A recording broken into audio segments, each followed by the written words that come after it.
Ça fait 22 ans que je suis à l'emploi du biodôme.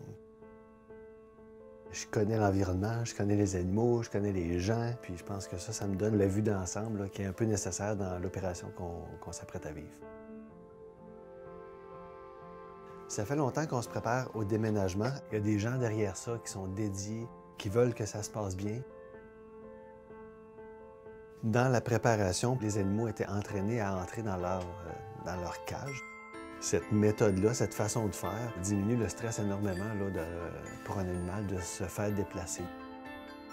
On les a mis dans les boîtes, on les a chargés dans notre véhicule qui était à bonne température. C'est toutes des choses qui permettent de réduire le stress de façon considérable. Le défi, c'était de recréer des environnements qui sont adéquats en fonction des besoins des animaux, mais on ne pouvait pas reconstruire un biodôme comme tel ailleurs. Donc, évidemment, on s'en va vers quelque chose qui est plus traditionnel. C'est pas des animaux domestiques, il ne faut pas le voir comme ça. C'est vraiment une relation professionnelle que les animaliers ont avec leurs animaux. Mais évidemment, il y a de l'attachement. On a transféré un singe aujourd'hui qui a une quinzaine d'années, donc il y a quelqu'un, ça fait 15 ans, qui s'occupe du singe au quotidien. C'est à ce niveau-là que les gens sont hyper professionnels. Ils veulent le mieux pour l'ensemble des animaux du biodôme.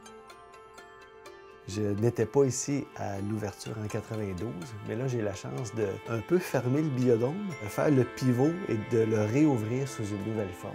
Puis ça, dans une carrière, bien, ça arrive une fois. Et j'espère profiter de ce moment pour relancer le biodôme et avoir un éclat que le public va remarquer.